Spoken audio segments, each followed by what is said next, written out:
Olá, boa noite, tudo bem? Sejam bem-vindos e bem-vindas a mais uma quarta-feira. Hoje, mais do que nunca, o chat bombando, que é aniversário do Dioclésio, um dos membros fundadores aqui do grupo, está desde o começo, nos dois estudos. É uma satisfação muito grande tê-lo conosco aqui, auxilia bastante na divulgação, traz sempre um comentário pertinente, às vezes uma crítica pertinente também, então parabéns, que essa volta no ciclo aí possa te servir com ótimas reflexões também, ok? Muito obrigado pela sua contribuição. Boa noite ao pessoal que está acompanhando pela Rádio Amigo Espírita, também os companheiros do YouTube e do SoundCloud. Muito obrigado por prestigiarem o trabalho, muito obrigado também a todos vocês que estão auxiliando na divulgação da nova palestra, O Equilíbrio Emocional, que eu realizei domingo passado, ok? Quem não acompanhou ainda está lá no meu Facebook ou no YouTube, O Equilíbrio Emocional. Certo? Material novo, coloquei bastante empenho nesse trabalho e gostaria muito de contar com o apoio de vocês, como sempre pude. E os companheiros e companheiras presenciais, que nunca faltam, quando faltam se justificam lá na página. Socorro de Paulista, em Pernambuco, a Cristina de São Mateus, no Espírito Santo, o Carlos de Santana, zona norte aqui da capital, Ronildo de Vitória da Conquista, na Bahia, a Rosita de Blumenau, Santa Catarina, a Maria Emília de Caratinga, Minas Gerais, a Eliane Cruz de Niterói, Rio de Janeiro, a Patrícia Xavier de Blumenau, Santa Catarina, o Arnaldo Oliveira de Santa Rita do Sapucaí, Minas Gerais, também expositor da Rede Amigo, a Rita de Juiz de Fora, Minas Gerais, a Luísa Viveiros, que não falou de onde é, mas está aqui pela primeira vez ao vivo, seja bem-vinda. O Cristiano de Itapetininga, São Paulo, que acompanha o autodescobrimento e está tentando acompanhar o triunfo pessoal, diz que é difícil acompanhar os dois. Katia Lino de Recife, Pernambuco. A Isabela de Franca, São Paulo. Sebastião de Cornélio Procópio, no Paraná. A Luísa disse que é de Goiânia, Goiás. Helenice de Barra do Garças, no Mato Grosso. Quem mais? Tudo bem? Quero esquecer ninguém aqui. Bom, é isso aí. Explicando aqui para o Cristiano, que ficou até surpreso de ver algumas pessoas do autodescobrimento aqui também. Existem várias pessoas que fazem os dois estudos. Realmente é muito difícil, mas eu vejo que ele disse que são pessoas heróicas. A nossa questão é, nós precisamos muito, né? Não temos mais tempo a perder, por isso fazemos os dois estudos. É difícil, mas tudo que é difícil traz algum ganho. É óbvio que fica mais difícil assimilar todos os conteúdos de uma vez só, mas vamos lá. A Débora perguntou se está invisível. É que eu só falo o nome de quem coloca a cidade, Débora. Quem coloca a cidade de onde está falando, eu dou boa noite. Mas então não tem ninguém invisível, não. E mesmo se tivesse também, ok. Este é o estudo da obra Triunfo Pessoal, escrita por Divaldo Franco e Joana de Ângeles, realizado pela Rede Amigo Espírita. E eu sou Vitor Antenori Rossi. Também chegaram Tereza de Petrópolis e Rio de Janeiro, e a Débora agora esclareceu que é de São Paulo, capital. E o Celso de Ponta Grossa, no Paraná. O Brasil inteiro representado, em alguns locais fora do Brasil. Dioclésio diz que está fazendo 25 anos em cada perna, mas não tem problema, tá chegando mais perto de ser um bebê. No fundo, somos todos Benjamin Button. Encontro de número 36, capítulo 4.1, Indivíduos introvertidos e extrovertidos, parte 2. Ok, então vamos lá. Também a Marta Santos de Catalão, Goiás. Nós estávamos falando de introvertidos e extrovertidos, das funções propostas por Jung no último encontro, então nós vamos continuar daqui, ok? Seguindo em Joana. Quando o indivíduo avança no rumo do mundo exterior, é considerado extrovertido. E quando o realiza no sentido inverso, torna-se introvertido. Para o lado que eu estiver, vertido, ou seja, direcionado, virado. Então, extrovertido está para fora e introvertido está para dentro.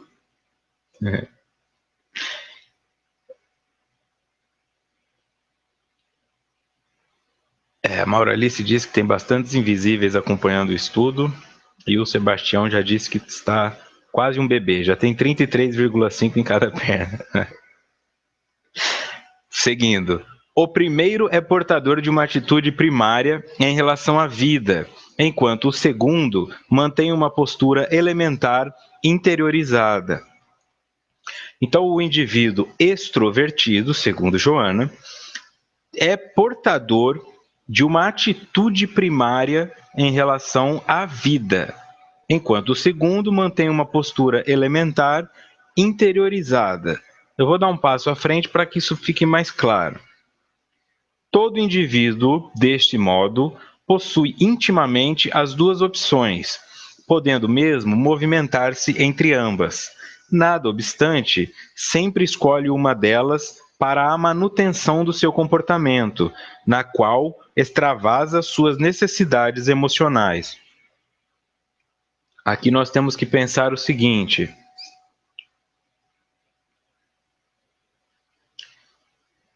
o que eu preciso? Nós temos um mecanismo de regulação no nosso corpo fisiológico chamado homeostase. Ok? É o mecanismo que regula a temperatura do nosso corpo, é o mecanismo que vai regular a nossa pressão arterial. Tudo que diz respeito à regulação para trazer para o aspecto de normalidade é chamado homeostase. Nós temos que pensar também na questão psicológica, que existe essa homeostase psicológica. A nossa mente tenta, dentro do limite, nos manter em uma condição de normalidade. Tá? Então é isso que eu até coloquei nessa palestra Equilíbrio Emocional. Se eu estou alegre, ela tenta me trazer para a normalidade. Se eu fico triste, ela tenta me trazer para a normalidade. Este comando é mental, o cérebro responde a esse comando, e aí os neurotransmissores são mais liberados, mais captados ou menos captados, produz escassez ou excesso, e aí nós vamos experimentando essas alterações emocionais. Certo? Então, o que esse slide aqui nos traz?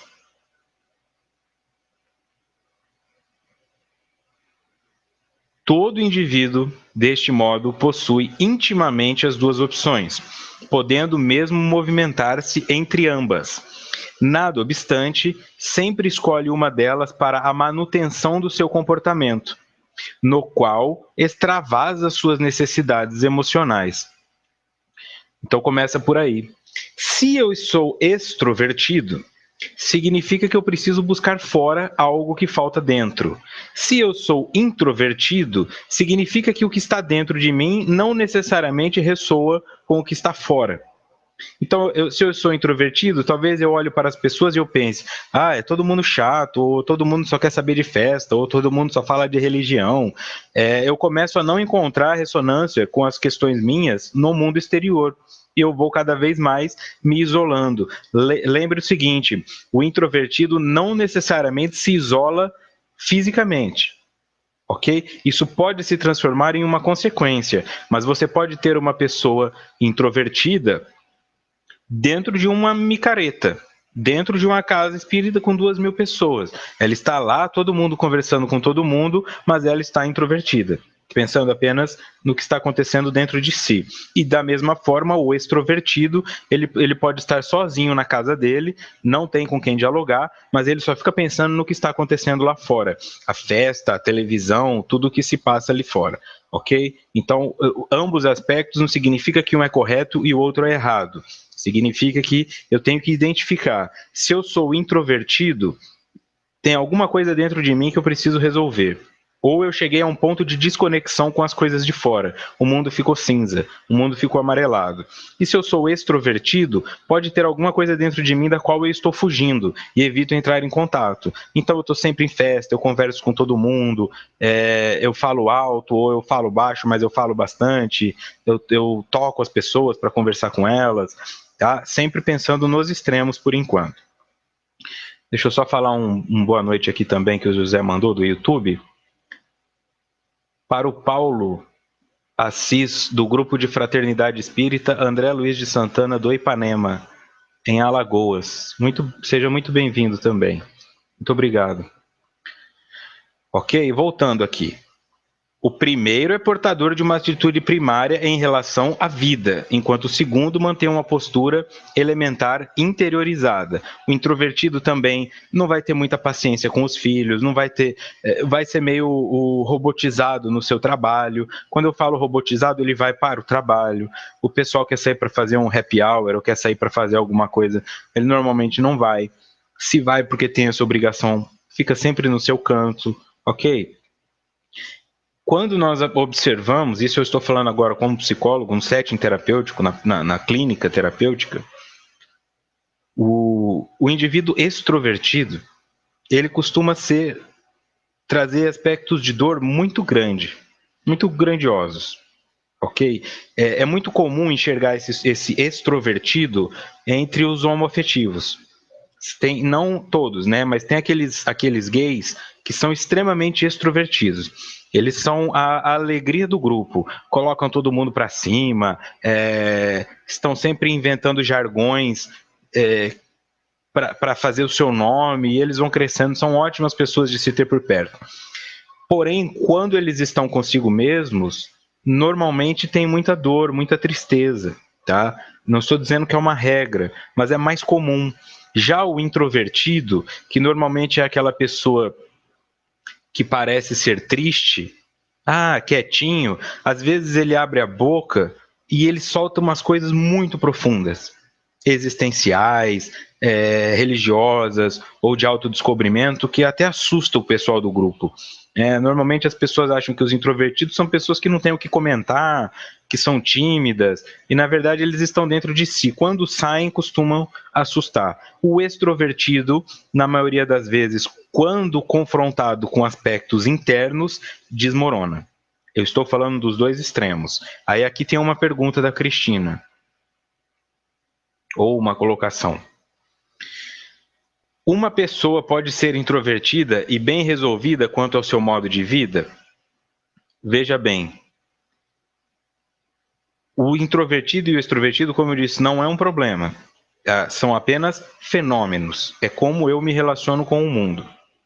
Ou eu me relaciono mais comigo ou mais com o mundo. O que me interessa saber é que, para que exista o equilíbrio, eu tenho que ter as duas funções em mim integralmente. Se eu sou só introvertido, por mais que eu seja bem resolvido com isso, deve ter algo a ser trabalhado.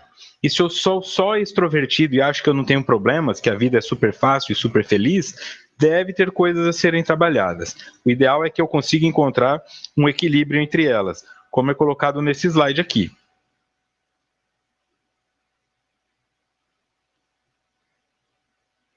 Deixa eu ver aqui.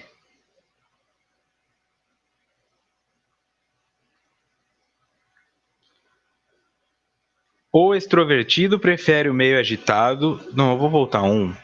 Todo indivíduo desse modo possui intimamente as duas opções, podendo mesmo movimentar-se entre ambas.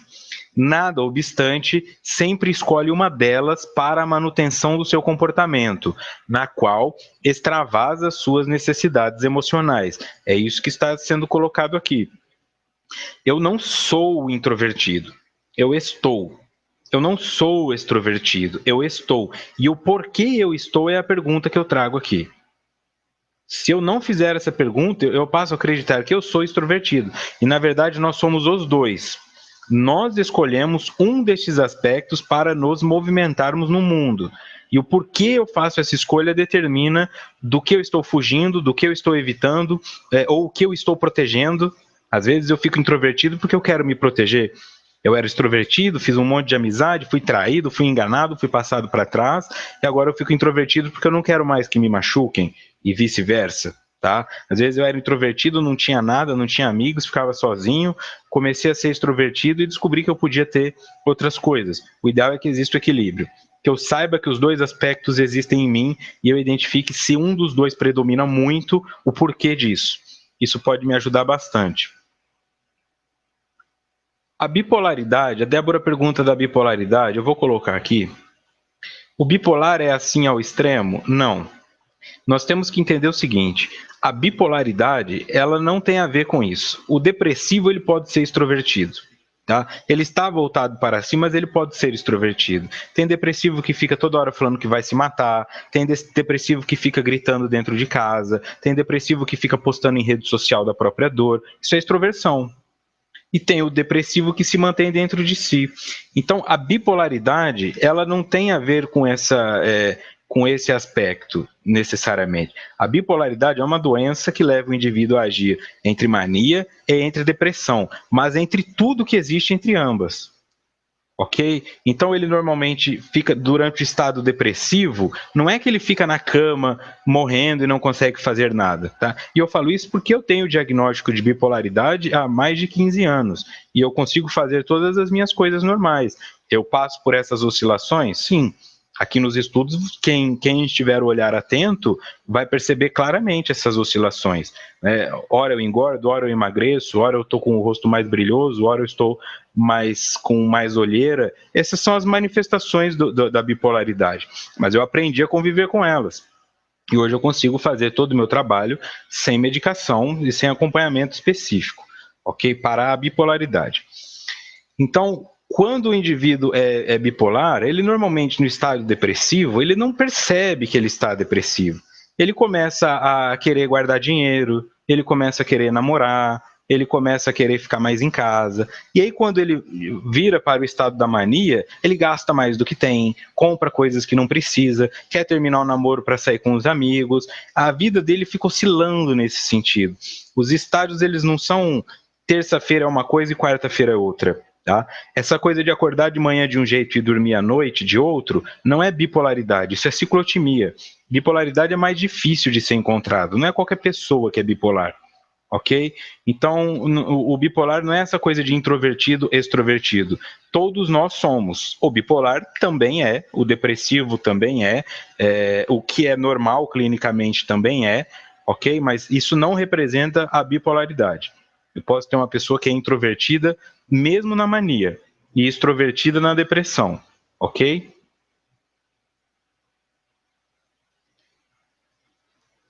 Exato, mas é importante ter isso em mente, né? A Maria Emília diz, todos nós temos um grau de bipolaridade, mas isso de alguma forma diminui a importância de quem tem a doença, tá? Um nível grave de bipolaridade, às vezes a pessoa em estado de mania tira a roupa e sai pelada na rua.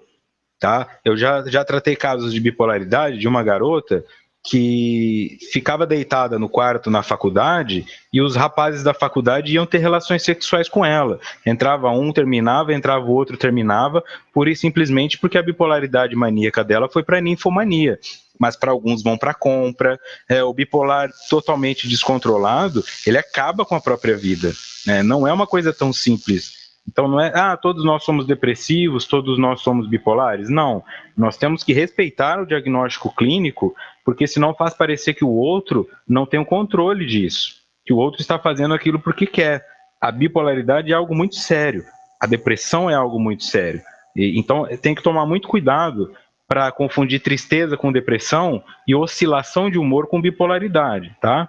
Então eu sugiro que estudem aí, pesquisem distimia, ciclotimia e aí bipolaridade. Vocês vão perceber que são coisas bem parecidas no olhar do dia a dia, mas que na sua essência tem uma diferença muito grande.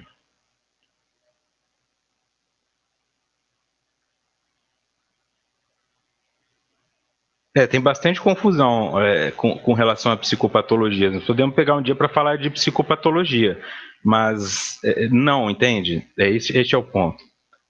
A Rosângela pergunta, eu vou fechar esse tema aqui para nós seguirmos.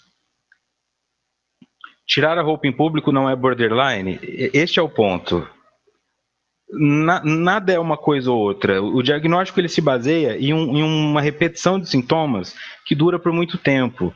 O borderline não necessariamente tira roupa. O esquizofrênico pode tirar roupa, o bipolar pode tirar roupa, uma pessoa passando por um surto psicótico pode tirar roupa, o borderline pode tirar a roupa, o Alzheimer pode tirar a roupa. Então, não se baseie em um comportamento para definir um diagnóstico. É um psiquiatra quem dá diagnóstico, nem psicólogo dá diagnóstico. Nós temos que tomar muito cuidado com isso. Porque a partir do momento que você dá um diagnóstico para uma pessoa, você rotula ela para o resto da vida, principalmente quando são doenças crônicas. Ela fica para o resto da vida bipolar, ela fica para o resto da vida borderline. Tá? Tem várias nuances aí que só no contato clínico do dia a dia é que você consegue perceber essa diferença. Tá? Não se deixem levar por textos e artigos escritos no Google. Tá? Se fosse tão simples assim, não levaria tanto tempo para alguém se formar psiquiatra. A faculdade de psicologia não teria 5 anos, ok? Então, foi só um exemplo para ilustrar que introversão e extroversão não estão necessariamente associadas com quadros de psicopatologia. Elas são parte da nossa essência, ok? De ser humano.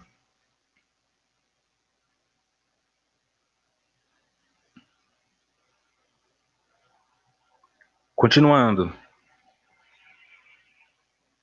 O extrovertido prefere o meio agitado, barulhento, no qual se encontra em perfeita identidade, diferindo do introvertido que opta pelo silêncio, como essencial para a recuperação das forças e a renovação das atividades a que se dedica. São diferentes na conduta e movimentam-se em áreas muito diversas. Aqui, Joana colocou o seguinte: o extrovertido prefere isso, o introvertido prefere isso. Eu gostaria de rever, né, de dar um palpite aqui. Trocar o "o" por "quando". Quando extrovertido, prefere o meio agitado, barulhento, no qual se encontra em perfeita identidade, diferindo de quando introvertido, quando opta pelo silêncio como essencial para a recuperação das forças e a renovação das atividades a que se dedica. São diferentes condutas e movimentam-se em áreas muito diversas. Senão, ela contradiz a si mesma. Né? Dando a entender que eu posso ser introvertido ou extrovertido, e sendo que ela mesma disse que nós podemos alterar entre as duas percepções, ok? Porque fica mais fácil. Eu não preciso nascer introvertido e morrer introvertido. Eu não preciso fazer a mesma coisa na extroversão. Então, quando eu passo por uma fase extrovertida, pode durar 10 anos, pode durar uma semana, é isso que eu me identifico. Então, se você se identifica com meios agitados, barulhentos e gosta dessa questão de várias luzes, de tudo isso, não gosta de ficar sozinho, não gosta do silêncio, você está num momento de extroversão. E se você gosta de silêncio, quer ficar guardado a si mesmo, a si mesma, renovando suas energias, então você está em um momento de introversão. São diferentes na conduta e movimentam-se em áreas muito diversas. Por quê? Desse jeito eu fico tranquilo. Eu posso estar introvertido, mas isso não significa que eu sou 100% introvertido.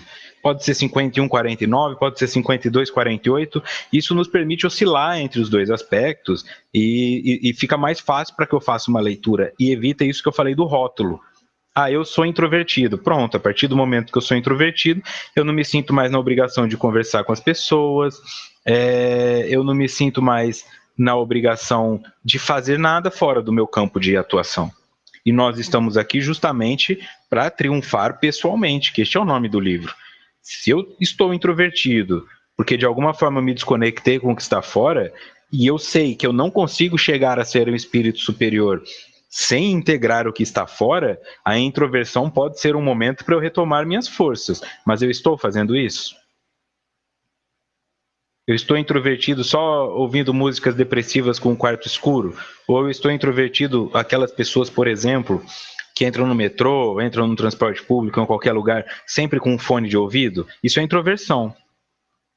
Ou ficam no celular? É introversão. Está lá todo mundo conversando e ela no canto lá no celular. Todo mundo conversando e ela com um fone de ouvido. Introversão.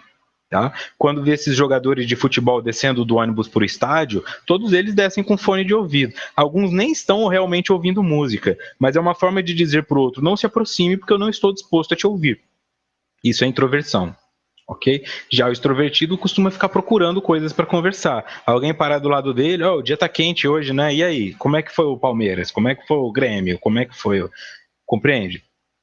eu posso ser as duas coisas e oscilar entre elas. Isso, olha aqui. Muito bom essa colocação da Rita. Rita também, sócia fundadora, membro fundadora deste estudo. Até antes desse, né? Jesus às vezes era introvertido quando ficava a meditar e outras vezes falava à multidão. Perfeito. Jesus é um equilíbrio em todos os aspectos, né? Quando bem estudado, Jesus é um equilíbrio em todos os aspectos, ok? Qual que é o objetivo então aqui? Se eu estou muito polarizado em alguma das questões, algo deve estar errado, ok? Ou eu estou vivendo um momento de introspecção, mas eu preciso viver este momento. Não adianta ficar introvertido e não entrar em contato com as questões do seu interno, porque aí você deprime. Tá? Então, ficar introvertido, ouvindo a música aqui no ouvido, sem deixar os seus pensamentos falarem, é uma forma de fugir até da introversão. E ficar extrovertido, sem fazer um crivo das pessoas com quem você está se relacionando, isso também é uma forma de fugir até da extroversão.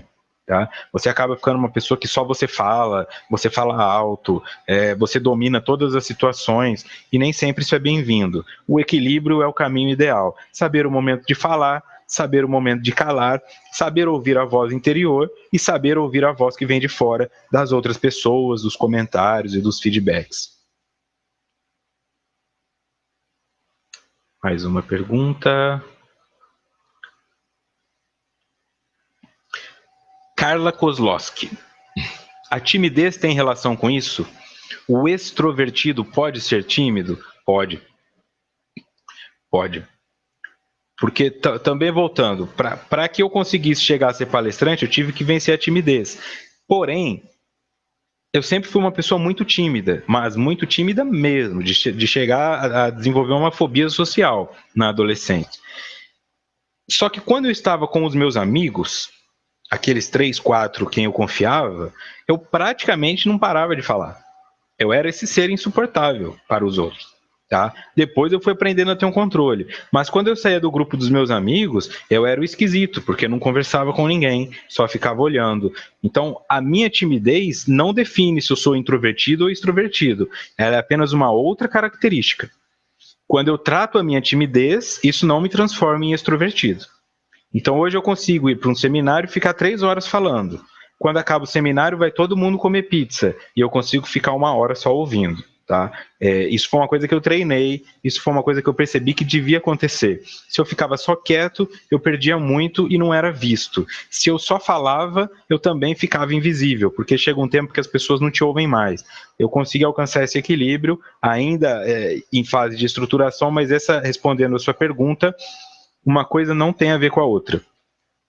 Tá? Este é o mais importante. Introversão e extroversão são essências do ser humano, que partem do espírito, do momento em que ele está vivendo, e não tem a ver com psicopatologia, nem com timidez, nem com carência, nem com nada disso. Tá? São apenas fatos que, quando somados, se tornam mais potentes, mas que eu posso não ter timidez e mesmo assim ser introvertido.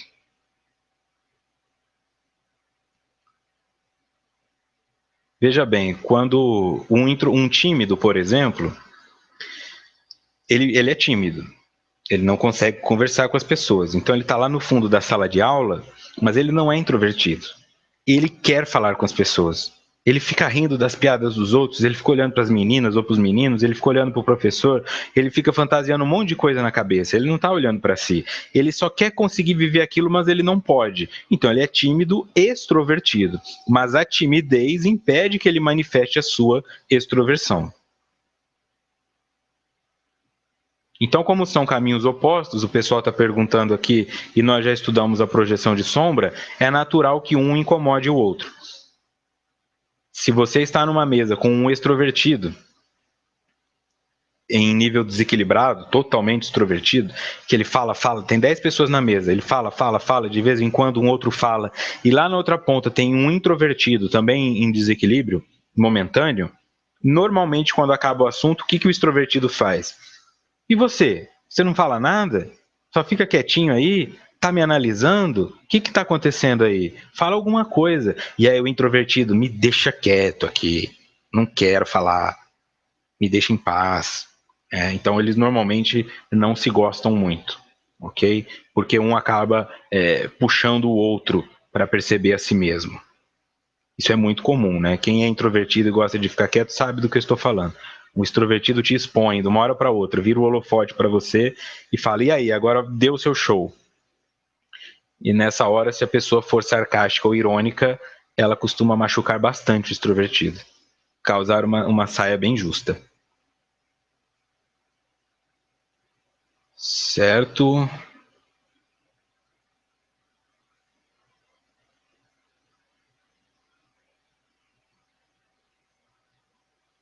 Olha aqui a Luísa Viveiros, na primeira vez também já participando.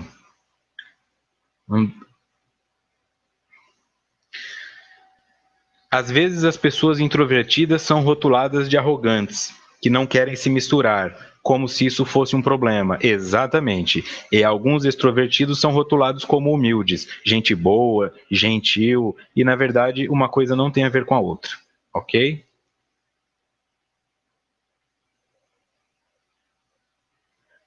Aquilo que a um agrada, ao outro desgosta, excetuando-se quando ocorrem situações especiais que os movimentam transitoriamente no rumo oposto ao habitual, logo retornando ao comportamento básico. Aqui, novamente, ela dá a entender que eu sou uma coisa e eu posso oscilar para outra. Neste ponto, já que isso é um estudo, nós temos o direito de discordar e vocês de concordarem, mas eu particularmente discordo. Eu não imagino que eu seja algo ou outra coisa.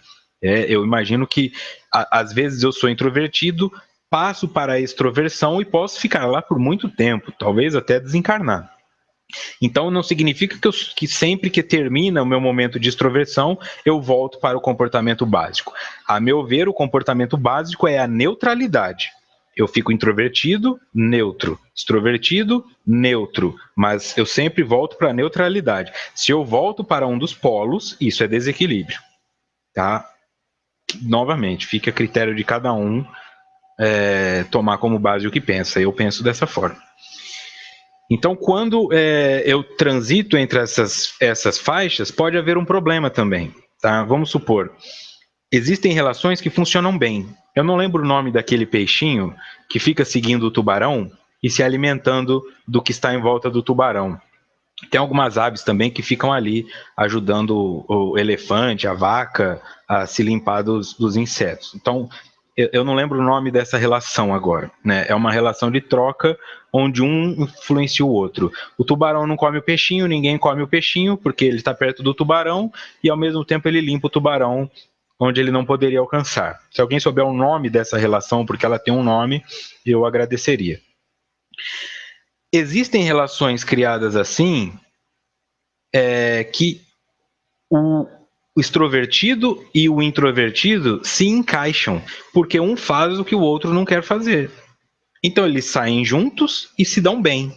Eles gostam. Eu prefiro que ele fale por mim. Tem casamentos que são assim: o marido fala por ele, pela mulher, pelos filhos, e ela não se incomoda, ela não acha que ela está sendo subjugada. Ela deixa, tá? E pronto, funciona assim. Quando um dos lados resolve transitar para o outro, aí tem um conflito. Porque eu saio com meu amigo há um ano. Ele fala, eu fico mais quieto. Aí eu começo a querer falar. Ele vai ficar me interrompendo, ele vai ficar incomodado, ele pode ficar ameaçado, e aí vai gerar, normalmente, um desequilíbrio. Isso é muito comum. É por isso que é importante eu tomar cuidado. É um mutualismo, né? Mas eu ainda acho que tem um outro nome, um nome específico, da biologia. Essa relação então termina. Pode acontecer também de aquele extrovertido, quando ele toma às vezes essa patada ou esse feedback irônico e sarcástico, ele fica com vergonha e ele vai para a introversão. Aí o assunto acaba. Né? Então às vezes você está numa mesa com uma pessoa e ninguém tem assunto, porque os dois estão introvertidos. Se isso for também tranquilo para os dois, não tem problema. Vamos assistir um show? Vamos. Os dois sentam, assistem o show sem falar nada um com o outro, se divertem porque foram para assistir o show, vão embora e estão felizes. O problema é quando um fica querendo puxar o outro. Eu preciso conversar porque o silêncio é constrangedor. As relações mais saudáveis são aquelas que não são afetadas pelo silêncio, onde o silêncio não é visto como constrangedor, né? Onde eu não me sinto obrigado a entreter o outro, né? E não sinto que o outro deve me entreter também. Se na falta de assunto eu caio no tédio, é porque o que eu tenho de recurso é entediante, não o que o outro está fazendo é entediante, ok? Também não é simbiose. Simbiose é diferente disso.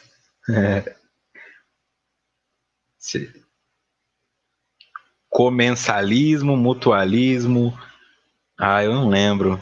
Se alguém puder. Deixa eu ver aqui. Isso, o Cristiano também diz que oscila entre a introversão e a extroversão, né? Quando ele precisa refazer das energias. Protocooperação. Comensalismo. Rêmoras e tubarões.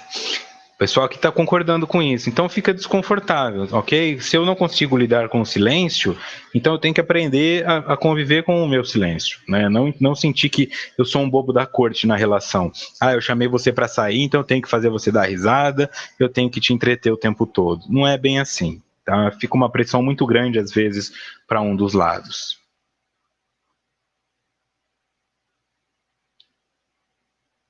A Maria Emília foi pesquisar lá, ó, protocooperação ou mutualismo facultativo. É isso aí.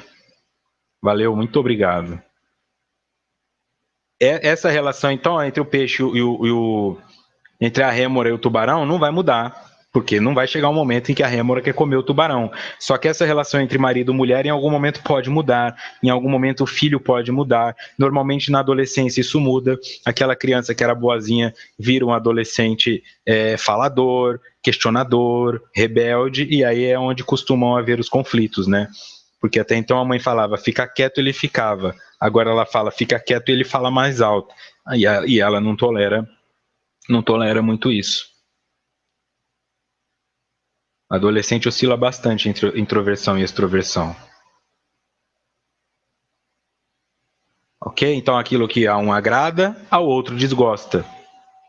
Então, voltando para essa perspectiva de oscilação entre nós mesmos, aquilo que uma hora me agrada, na outra desgosta, excetuando-se quando ocorrem situações especiais que nos movimentamos transitoriamente no rumo oposto ao habitual, logo retornando ao comportamento básico, que, a meu ver, é base, portanto, é neutro, não pode ser um ou outro, senão eu entenderia que uma das duas instâncias é saudável e a outra é adoecida. Continuando, Jung concluiu, então, que para a expressão de uma como de outra conduta, são essenciais o sentimento e o pensamento, constituídos por estruturas diferentes da personalidade, expressando formas independentes para cada qual, que se pode tornar extrovertido ou introvertido. Jung concluiu então, antes de ler o Jung, eu vou ler essa outra frase da Rita.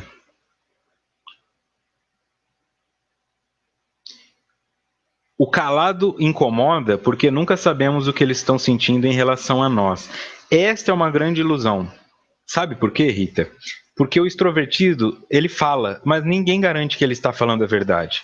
Não é porque eu falo o que eu penso de você que eu digo o que eu penso de você. Eu posso estar mentindo. Então, o introvertido, ele não fala o que pensa de você. Mas se ele continua te ligando, se ele continua saindo com você, se ele continua ao seu lado, não verbalmente ele está dizendo que gosta de você. Enquanto o extrovertido, às vezes, faz todo aquele discurso, mas sempre que pode, foge de você, inventa que o celular quebrou, inventa que tem um outro compromisso. Então, tomar cuidado com isso. Tá? E é justamente por isso que muitos políticos chegam onde chegam, porque eles são extrovertidos, falam com os braços, falam com a boca, falam com a roupa, e nós achamos que eles estão falando a verdade, votamos neles e depois descobrimos que eles estavam, na verdade, introvertidos, pensando apenas no próprio benefício. Tá?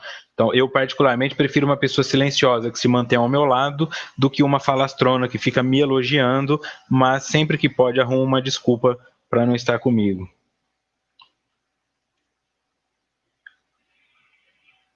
Jung concluiu então que para a expressão de uma como de outra conduta, são essenciais o sentimento e o pensamento.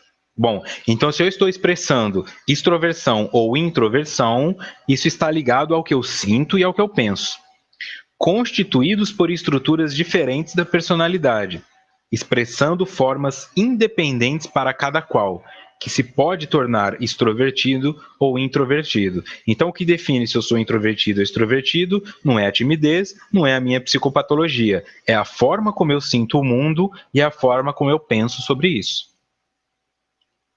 Baseado em tudo que eu já construí de informações da minha personalidade e também empiricamente. Além dessas expressões internas, o indivíduo possui também a sensação e a intuição. Isso nós vimos no encontro passado, né? Para quem não se lembra. Expressões internas, o indivíduo possui também a sensação e a intuição. A sensação resulta das informações que se exteriorizam através dos órgãos dos sentidos, sendo tudo aquilo que é percebido de maneira física, enquanto que a intuição resulta das informações que procedem do inconsciente, sem a necessidade do contato com as sensações. Ok?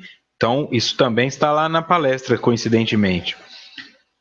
Sensação é o que eu sinto.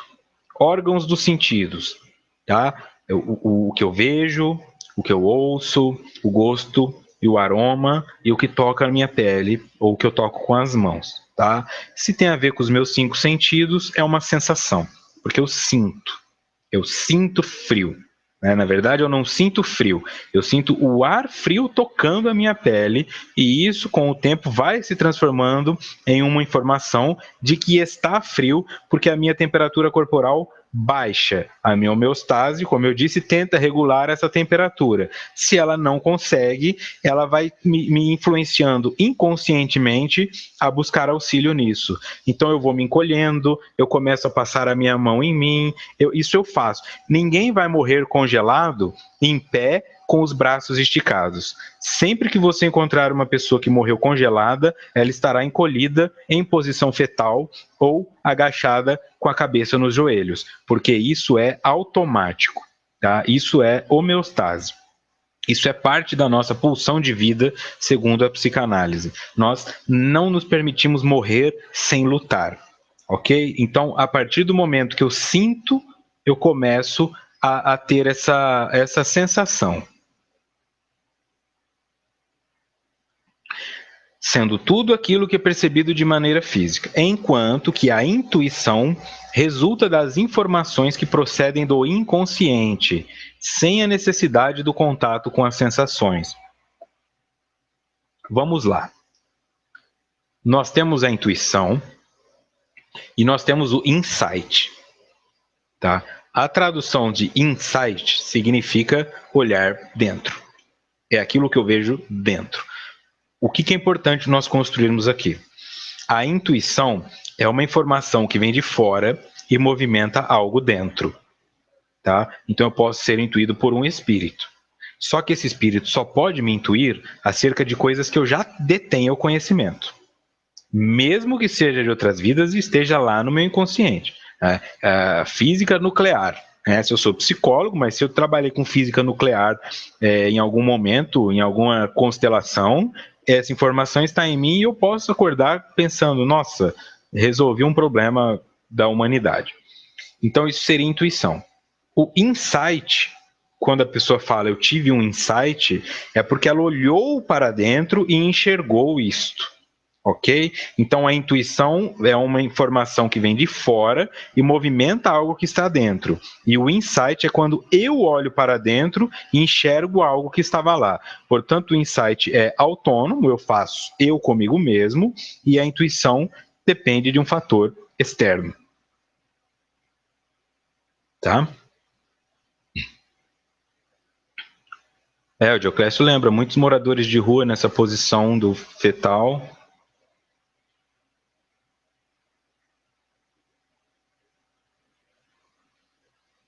O Sérgio, eu não entendi a sua pergunta. Por que os especiais que tomam remédios falam muito?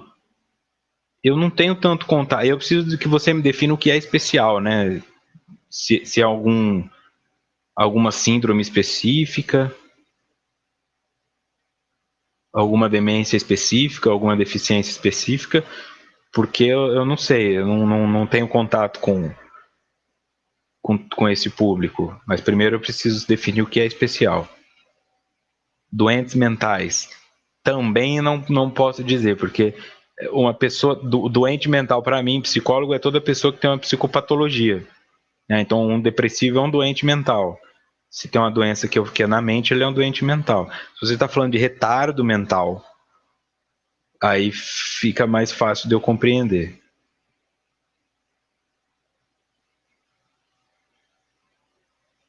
Ok? Seguindo.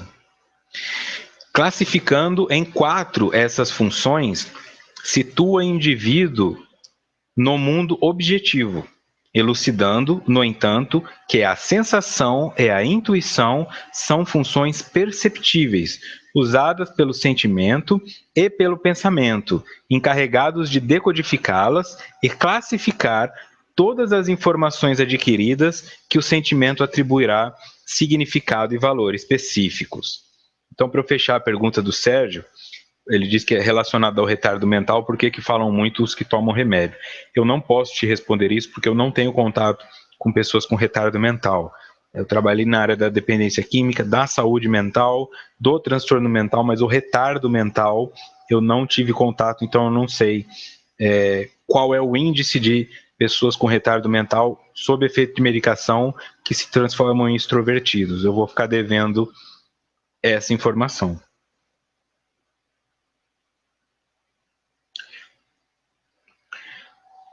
Classificando em 4 essas funções, vamos aqui, para depois voltarmos. Lembra, eu trouxe o slide do encontro passado.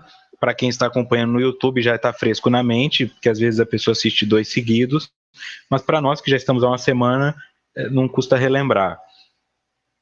Sobre a organização da psique proposta por Jung. Temos 4 funções psíquicas, das quais 2 são racionais, que é o pensamento e o sentimento, e 2 irracionais, sensação e intuição. É disso que Joana está falando. São essas funções psíquicas. Agora, retomando. Classificando em 4 essas funções, situa o indivíduo no mundo objetivo, elucidando, no entanto, que a sensação e a intuição são funções perceptíveis, usadas pelo sentimento e pelo pensamento, encarregados de decodificá-las e classificar todas as informações adquiridas que o sentimento atribuirá significado e valor específicos. Então, pelo meu corpo físico, pelos meus sentidos, eu capto a informação. Mas, se essa informação será frio, calor, se essa sensação será tristeza, isso depende do meu pensamento.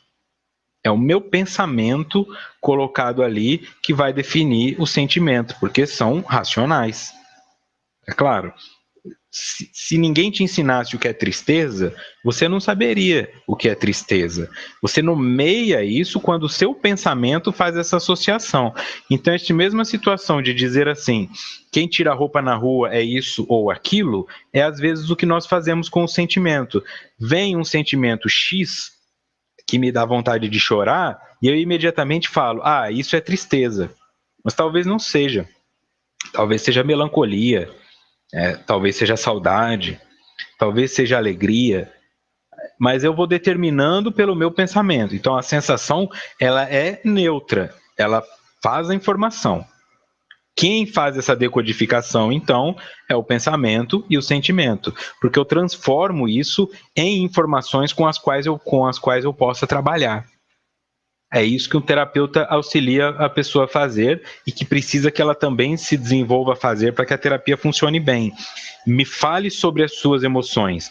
Se a pessoa fala, eu estou triste, isso não ajuda.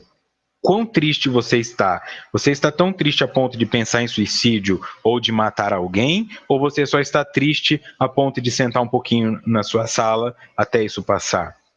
É o pensamento que vai transformar isso em uma informação tátil, né, possível de ser trabalhada. Com a sua sensação, com a sua emoção e com a sua intuição, ninguém pode trabalhar a não ser você. Por isso é difícil trabalhar com pessoas que não conseguem se comunicar, ou por retardo mental, ou por deficiência física, tetraplégicos. Mas quem convive com essas pessoas, normalmente, pelo olhar, já sabem o que elas estão dizendo. Mas só quem convive.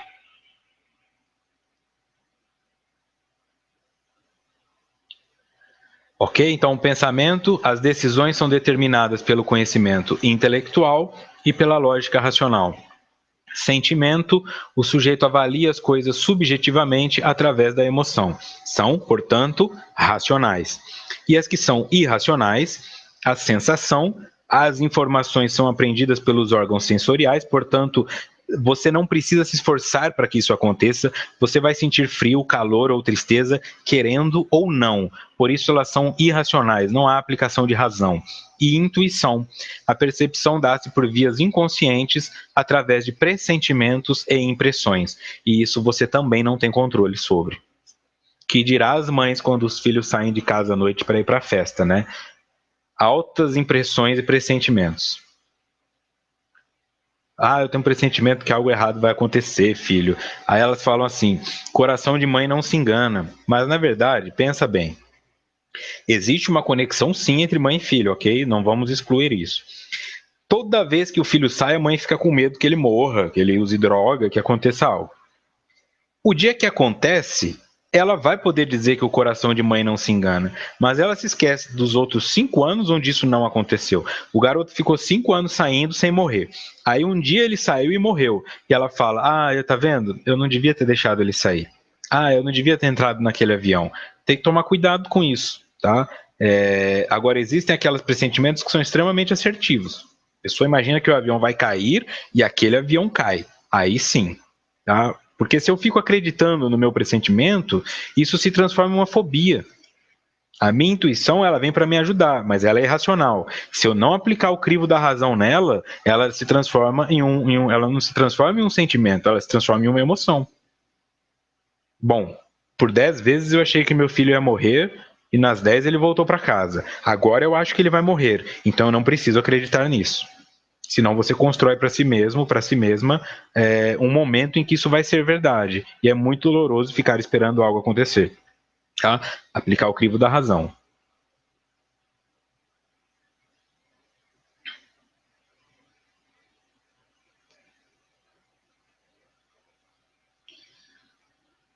O Arnaldo pergunta: todas essas considerações dentro da psicologia não nos permite ajuizar influências espirituais? Sim, o tempo todo. O ponto é: eu sou um espírito, então qualquer coisa que aconteça comigo já é uma influência espiritual. Se eu dou mais poder ou divido esse poder com espíritos exteriores, não faz diferença, porque tudo que o espírito pode movimentar em mim é o que eu permito que ele movimente ou o que eu não sei que existe ali.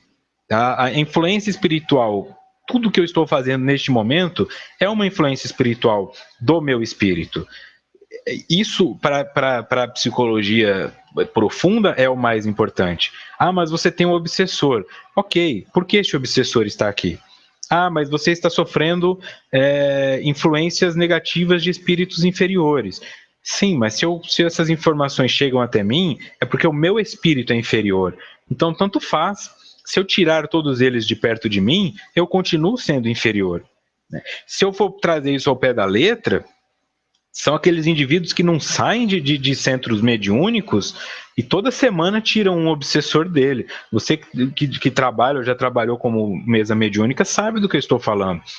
Qual é a base para este pensamento? É a mesma que movimenta o homofóbico e o racista. Bom, eu sou homofóbico porque existe alguma coisa de sexualidade não bem compreendida em mim. Não quer dizer que eu seja gay ou que eu seja hétero, mas é apenas algo que eu não sei lidar. Então, se eu matar ou eliminar todos os gays, a homossexualidade deixa de existir fora, para de ressoar dentro, e aí eu me sinto tranquilo. Isso se dá com os negros, com os asiáticos, com qualquer um. Quando eu imagino que os espíritos inferiores é que são o problema, eu fico na ilusão de que se todos eles desaparecerem, eu vou me tornar superior. E na verdade não é assim. Eu me torno superior quando, mesmo com a influência deles, eu continuo me mantendo influente só pelo meu próprio self. a influência dos outros não modifica o que eu estou pensando, positiva ou negativamente. Então, quando o espírito inferior fala algo que eu não quero ouvir, isso me machuca. Quando um que eu considero superior fala algo que eu quero ouvir, eu escrevo um livro sobre isso, fico fascinado e acho que eu descobri o pão de forma, tá? Então, existe a influência espiritual, mas é muito mais o espaço em mim que permite que essa influência atue. Ok? Então, em nenhum momento aqui fica excluído que existem forças agindo externamente. Tá? Mas o que nos interessa saber é onde internamente elas estão achando ressonância para se fazerem presentes. Não havendo mais movimentos internos ocultos em mim, não há o que ressoar e, portanto, eu me liberto das influências exteriores.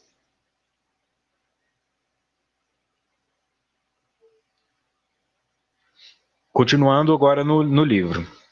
Da mesma forma, o sentimento e o pensamento são considerados como funções racionais.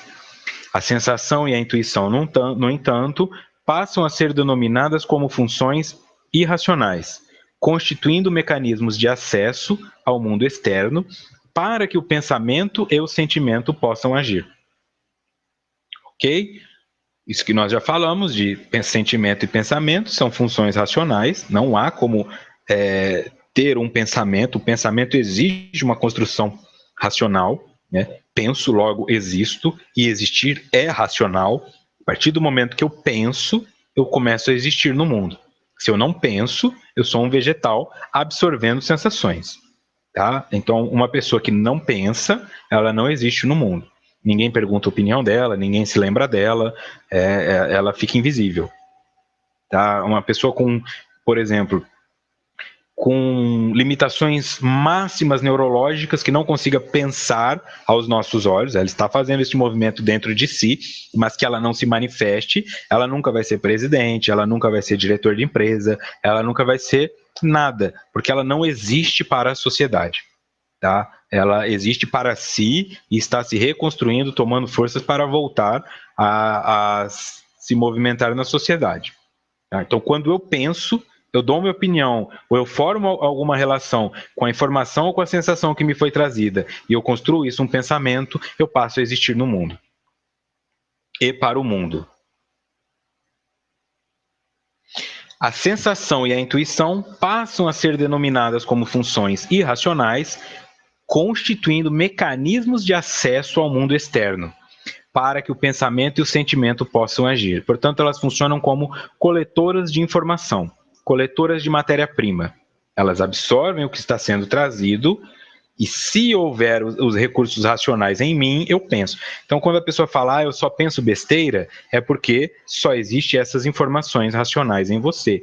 Como é que você deixa de pensar besteira? Adquirindo informações novas, lendo coisas novas, assistindo vídeos novos, saindo da zona de conforto. Essas informações, então, passarão a existir em você. As outras intuições e as outras sensações que já existem no mundo, mas não te tocam, passarão a te tocar. Neste exato momento, tem intuições maravilhosas passando por você, mas você não consegue captá-las porque não tem o recurso dentro de si para ressoar. Quando estes recursos existirem, elas começam a ser captadas. Por isso, quanto mais você cresce, mais fácil fica de ter informações superiores. Ok? Seguindo. Analisando-as com cuidado, conclui-se que as funções são essenciais à vida do ser humano.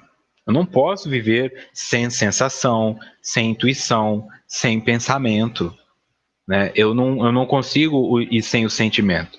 Uma pessoa que vive sem sentimento, tá? Mas com pensamento, é um asocial. Algumas pessoas dizem assim, eu sou antissocial, eu não gosto de pessoas. Eu digo isso, tome cuidado. Antissocial não é uma pessoa que não gosta de pessoas. É uma pessoa que age anti-sociedade. Ela é contrária à sociedade.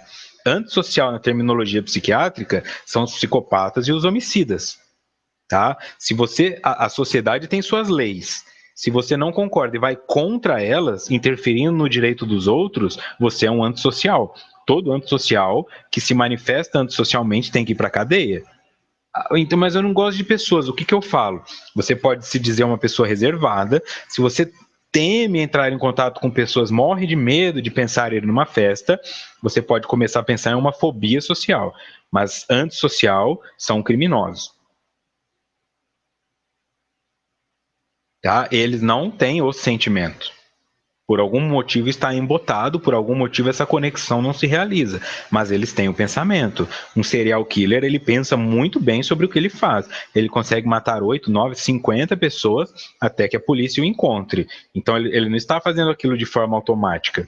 Já um indivíduo que, por puro desejo sexual, estupra uma garota embaixo de uma câmera de vigilância e sai correndo na rua com as calças abaixadas, esse é um indivíduo que tem sentimento, que tem pensamento, mas o que domina ele ainda são as sensações. Tá? É um pensamento rudimentar e um sentimento rudimentar, muito mais movimentado pelo instinto e pelas sensações, que são irracionais, do que pela razão manifesta no pensamento e no sentimento.